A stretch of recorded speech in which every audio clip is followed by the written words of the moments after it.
इंदुरीकर महाराजांवर कोसळला होता दुःखाचा डोंगर. त्यांच्या आयुष्यात आलं होतं खूप मोठं संकट. झालं होतं दुर्दैवी निधन. नेमकं इंदुरीकर महाराजांच्या आयुष्यामध्ये कोणतं मोठं दुःख आलेलं होतं आणि कोणाचं दुर्दैवी निधन झालेलं होतं, हे सगळं आपण आजच्या या व्हिडिओतून जाणून घेणार आहोत. त्यासाठी हा व्हिडिओ शेवटपर्यंत पूर्ण बघा. महाराष्ट्राच्या कीर्तन आणि समाज प्रबोधनाच्या क्षेत्रामध्ये काही अशी नावं आहेत ज्यांची स्वतःची एक वेगळी ओळख निर्माण झालेली आहे. त्यापैकीच एक नाव म्हणजे हरिभक्तपरायण निवृत्ती काशीनाथ देशमुख, अर्थात महाराष्ट्राच्या कानाकोपऱ्यामध्ये लोकप्रिय असलेले इंदुरीकर महाराज. त्यांच्या कीर्तनाची शैली पारंपरिक असूनही ती नेहमीपेक्षा वेगळी आहे.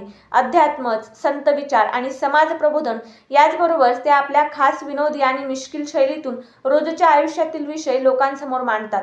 त्यामुळे त्यांच्या कार्यक्रमाला केवळ धार्मिक कार्यक्रम म्हणूनच पाहिले जात नाही, तर त्यामधून समाजातील अनेक प्रश्नांवर भाष्य सुद्धा केलं जातं. इंदुरीकर महाराजांचा जन्म 9 जानेवारी 1972 रोजी इंदुरी या गावात अकोले तालुका तत्कालीन अहमदनगर जिल्हा म्हणजेच सध्याच्या अहिल्यानगर जिल्ह्यामध्ये झाला होता. त्यांच्या नावातील इंदुरीकर ही ओळख त्यांच्या मूळ गावाशी जोडलेली आहे. त्यांचं संपूर्ण नाव आहे निवृत्ती काशीनाथ देशमुख.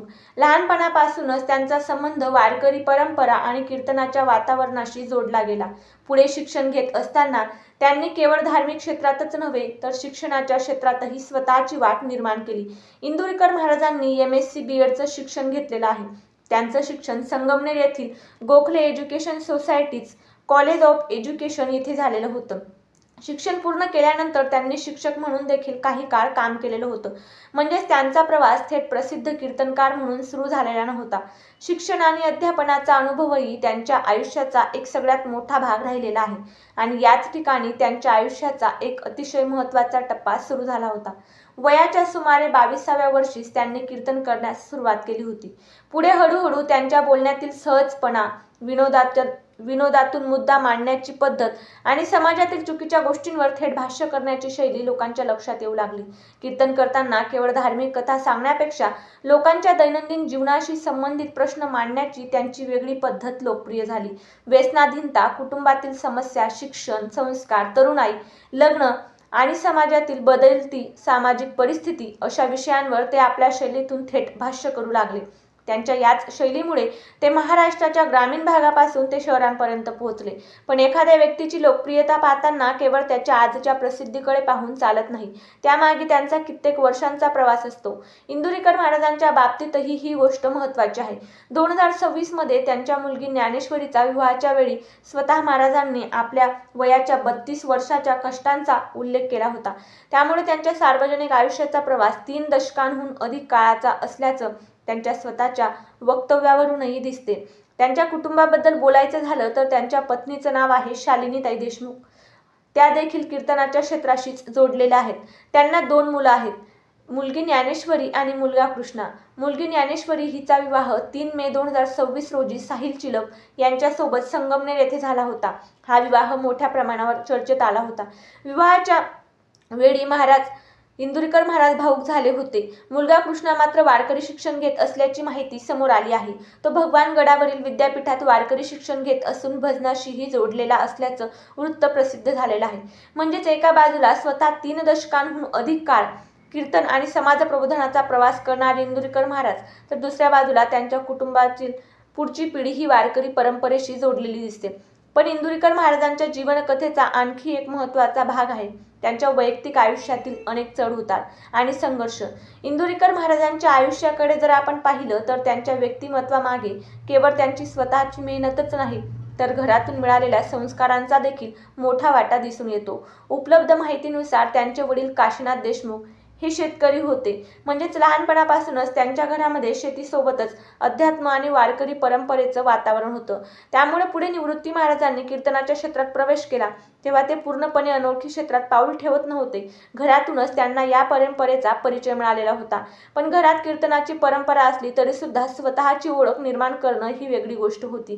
कीर्तनकार म्हणून सुरुवातीच्या काळामध्ये त्यांना आज मिळते तशी प्रसिद्धी किंवा एकदम मोठी गर्दी एका दिवसात मिळाली नाही. साधारण 1994च्या आसपास त्यांनी सक्रियपणे कीर्तन क्षेत्रात काम करण्यास सुरुवात केली आणि त्यानंतरच्या अनेक वर्षात त्यांनी आपली स्वतःची शैली विकसित केली. त्यांच्या शैलीतील सर्वात वेगळी गोष्ट म्हणजे गंभीर विषय लोकांपर्यंत पोहोचवताना ते विनोदाचा आधार घेतात. एखादा सामाजिक दोष थेट सांगण्याऐवजी त्यावर मिश्किल भाष्य करून ते श्रोत्यांना हसवतात आणि त्याच वेळी विचार करायला सुद्धा भाग पाडतात. याच शैलीमुळे त्यांच्या कीर्तनाला मोठ्या प्रमाणावर लोकप्रियता मिळाली. इंदुरीकर महाराजांच्या वैयक्तिक आयुष्यात त्यांच्या पत्नी शालिनीताई देशमुख यांचंही महत्त्वाचं स्थान आहे. विशेष म्हणजे शालिनीताई स्वतःही कीर्तनकार आहेत. त्यामुळे या दाम्पत्याचा संबंध केवळ वैवाहिक नात्यांपुरता मर्यादित नसून दोघांचाही संबंध कीर्तन आणि समाज प्रबोधनाच्या क्षेत्राशी आहे. कुटुंब वाढत असताना दुसरीकडे इंदुरीकर महाराजांचा कीर्तनाचा प्रवासही पुढे जात होता. महाराष्ट्रातील वेगवेगळ्या भागात कार्यक्रम, प्रवास, कीर्तन आणि समाज प्रबोधन यामुळे त्यांचं आयुष्य सतत धावपळीचं राहिलं. पुढे त्यांनी स्वतःच्या सामाजिक कार्यासाठी संस्था उभी केली. त्यांच्या कुटुंबाच्या मदतीने ज्ञानेश्वर मौल बहुउद्देशीय सेवाभावी संस्था चालवली जाते. तसेच ते गावात शाळाही चालवत असतात.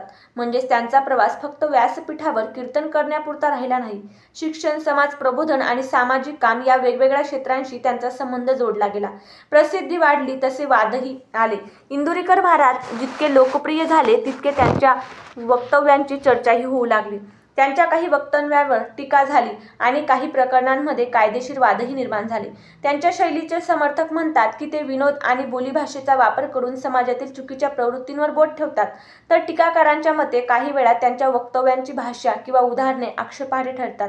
यामुळे इंदुरीकर महाराजांचं नाव केवळ कीर्तनाच्या कार्यक्रमांपुरते मर्यादित राहिले नाही, ते महाराष्ट्रातील चर्चेचं व्यक्तिमत्व बनले. पण त्यांच्या आयुष्यातील सर्वात भावनिक प्रसंगांपैकी एक प्रसंग पुढच्या काळात त्यांचे मुलगी ज्ञानेश्वरीच्या लग्नाच्या वेळी समोर आला. मुलगी मोठी होत असताना तिच्या लग्नाचा दिवस येतो आणि आयुष्यभर समाजाला संस्कार सांगणाऱ्या वडिलांसाठी तो क्षण स्वतःच्या आयुष्यातील अत्यंत भावनिक क्षण ठरतो. 2026 मध्ये ज्ञानेश्वरीचा विवाह साहिल चिलप यांच्यासोबत झाला. विवाह सोहळ्यानंतर इंदुरीकर महाराजांनी आपल्या आयुष्यातील अनेक वर्षाच्या कष्टांचा उल्लेख केला आणि या प्रसंगी ते भावुक सुद्धा झाले होते. एका बाजूला व्यासपीठावर हजारो लोकांना हसवणारा आणि समाजाला उपदेश करणारा कीर्तनकार, तर दुसऱ्या बाजूला मुलीच्या लग्नाच्या प्रसंगी भावुक होणारा वडील. त्यांच्या व्यक्तिमत्वाची ही दोन्ही रूपं या प्रसंगातून दिसून आली आणि आता त्यांच्या कुटुंबातील पुढची पिढीही वारकरी परंपरेशी जोडली जात आहे. त्यांचा मुलगा कृष्णा वारकरी शिक्षण घेत आहे. ज्या व्यक्तीने महाराष्ट्रातील हजारो लोकांना आपल्या कीर्तनातून आयुष्याचे धडे दिले, त्या इंदुरीकर महाराजांच्या स्वतःच्या आयुष्यात मात्र कोणते कठीण प्रसंग आले, त्यांच्या कुटुंबातील दुःखद घटना कोणत्या होत्या आणि एवढ्या मोठ्या प्रसिद्धीमागे त्यांनी नेमकं कोणते संघर्ष सहन केले ते आता पाहूया. इंदुरीकर महाराज आज जरी आपल्याला हसताना दिसत असले तरी सुद्धा त्यांच्या आयुष्यामध्ये सुद्धा काही दुःखाचे क्षण होते, परंतु त्यांनी त्या क्षणाला दुःख न मानता त्यातून स्वतःला सावरलेला आहे. इंदुरीकर महाराज यांनी आता नुकताच सोशल मीडियावर एक इंटरव्ह्यू दिलेला आहे. त्यामध्ये ते अत्यंत भावुक होऊन म्हटलेले आहेत की मी आयुष्यामध्ये एवढा संघर्ष केला, एवढा स्ट्रगल केला की माझ्या मुलीच्या जन्माच्या वेळेस सुद्धा मी कीर्तनच करत होतो. मी माझ्या कामाशी फार प्रामाणिक राहिलो आहे, पण लोकांना हे कधीच दिसलं नाही. माझे वडील ज्या वेळेस गेले त्यावेळेस सुद्धा मी कीर्तनच करत होतो. त्यांच्या अंत्यविधीला सुद्धा मी नव्हतो. माझ्या अनुपस्थितीमध्येच त्यांचा अंत्यविधी झालेला होता, कारण मी खूप लांब कीर्तनासाठी गेलेलो होतो आणि त्या ठिकाणून परत येणं शक्य नव्हतं. तसंच ते पुढे असंही म्हणाले की माझ्या आईच्या मृत्यूच्या वेळेस, तिच्या प्रेतयात्राच्या वेळेस सुद्धा मी कीर्तनच करत होतो. ज्या वेळेस तिची प्रेतयात्रा निघत होती त्यावेळेस मी कीर्तनातून घरी येत होतो. मी आयुष्यामध्ये कोणत्याही दुःखाला माझं काम आड येऊ दिलं नाही. मी नित्यनियमाने माझं काम जे आहे ते करतच राहिलो. माझी मुलं लहान होती, त्यांच्यासोबत सुद्धा मी कधीच बालपण जगलो नाही.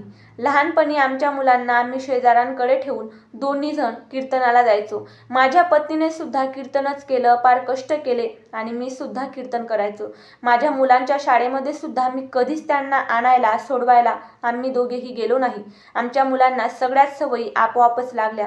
मी दुसऱ्यांच्या मुलांना शिकवतो, पण माझ्या मुलांच्या शाळेमध्ये मात्र मी कधीच गेलो नाही.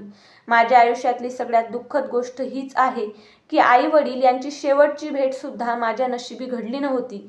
हेच माझ्या आयुष्यातलं सगळ्यात मोठं दुःख होतं. पण तरीसुद्धा ती ईश्वराची इच्छा समजून मी शांत राहिलो. त्यांनी नेहमी आपल्या कर्तव्याशी एक निष्ठता ठेवलेली आहे. एवढा त्यांनी आपल्या आयुष्यामध्ये त्याग केलेला आहे आणि त्या त्यागाच्या बदल्यामध्येच एवढं विश्व निर्माण झालेलं आहे. पण हा मागचा जो संघर्ष आहे तो कोणाला दिसत नाही, असं भावूक होऊन इंदुरीकर महाराज म्हणाले होते. म्हणजे थोडक्यात काय तर त्यांचे आईवडील गेल्याने त्यांच्या आयुष्यात फार मोठा दुःखाचा डोंगर कोसळलेला होता. आणि फक्त आईवडील गेल्याचंच दुःख नाही, तर त्यांचं शेवटचं दर्शन सुद्धा झालं नाही, हे त्यांच्या आयुष्यातलं सगळ्यात मोठं दुःख होतं. इंदुरीकर महाराजांनी आजची लोकप्रियता पाहिली तर त्यांच्या कार्यक्रमाला हजारो लोकांची गर्दी होताना दिसते. मात्र ही प्रसिद्धी अचानक एका दिवसातच मिळालेली नाही. त्यांनी अनेक वर्ष महाराष्ट्रातील वेगवेगळ्या गावांमध्ये कीर्तन आणि समाज प्रबोधन करत आपली ओळख निर्माण केली. त्यांच्या कीर्तनाची पद्धत पारंपरिक कीर्तनापेक्षा काहीशी वेगळी ठरली. संतांचे विचार आणि अध्यात्म सांगताना ते रोजच्या आयुष्यातील उदाहरणांचा त्यामध्ये वापर करू लागले. कुटुंब, मुलांचं संगोपन, शिक्षण, व्यसन, संसारातील समस्या आणि सामाजिक प्रश्न यावर ते आपल्या खास विनोदी शैलीत बोलू लागले. यामुळेच त्यांचे कीर्तन केवळ धार्मिक कार्यक्रम न राहता लोकांच्या दैनंदिन जीवनाशी सुद्धा जोडले गेले. त्यांच्या बोलण्यातील ग्रामीण ढंग, सहज भाषा आणि विनोदामुळे विशेषतः ग्रामीण महाराष्ट्रात त्यांची लोकप्रियता वेगाने वाढली. पुढे त्यांच्या कीर्तनाचे व्हिडिओ सोशल मीडियावर मोठ्या प्रमाणात प्रसारित होऊ लागले. त्यामुळे ज्यांना प्रत्यक्ष कार्यक्रमाला जाता येत नव्हते त्यांच्यापर्यंतही त्यांचा आवाज पोहोचला.